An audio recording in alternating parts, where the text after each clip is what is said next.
बिस्मिल्लाहिर्रहमानिर्रहीम। अस्सलाम वालेकुम दोस्तों, मैं अनवार अहमद, आप देख रहे हैं आपका अपना चैनल अल्लाह दीन। दोस्तों, इस वीडियो के अंदर हम आपको यह बताने वाले हैं कि हुजूर सल्लल्लाहु ताला अलैहि वसल्लम हमारे प्यारे नबी सच्चा और प्यारा मजाक करते थे। तो दोस्तों, आप इस वीडियो से बहुत कुछ सीख सकते हैं कि सच्चा और प्यारा मजाक करे जिससे सामने वाले को खुशी भी हो जाए। मेरे नबी पाक सल्लल्लाहु अलैहि वसल्लम की बारगाह में एक शख्स ने कहा, हुजूर मैंने सफर पे जाना है तो मुझे एक ऊंट चाहिए, वापस आके लौटा दूंगा। लोग ले नहीं जाते जरा अपनी मोटरसाइकिल देना। उसने कहा हुजूर एक ऊंट चाहिए, तो हुजूर मुस्कुराए, फरमाए इसको ना ऊंट का बच्चा दे दो, इसे ऊँटनी का बच्चा दे दो, वापस आके वापस कर देगा। तो वो सहाबी कहने लगे, हुजूर मैंने बड़ी दूर जाना है, ऊँटनी का बच्चा मैं क्या करूंगा? फरमाया नहीं भाई, इसे ऊँटनी का बच्चा दे दो। वो कहा हुजूर बड़ी दूर जाना है, ऊँटनी का बच्चा।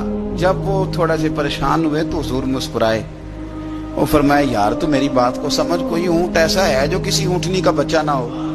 एक बूढ़ी औरत आई, उसने कहा या रसूल अल्लाह सल्लल्लाहु अलैहि वसल्लम मेरे लिए दुआ कर दें, अल्लाह मुझे जन्नत दे। तो हुजूर मुस्कुरा के फरमाने लगे, बूढ़ियां तो जन्नत में जाएंगी नहीं। वो रोने लग गई, परेशान हो गई, हुजूर बूढ़ियां नहीं जाएंगी? तो हुजूर फरमाने लगे तो बिला वजह परेशान हो गई है, सारी बूढ़ियों को अल्लाह जवान करके जन्नत में दाखिल करे।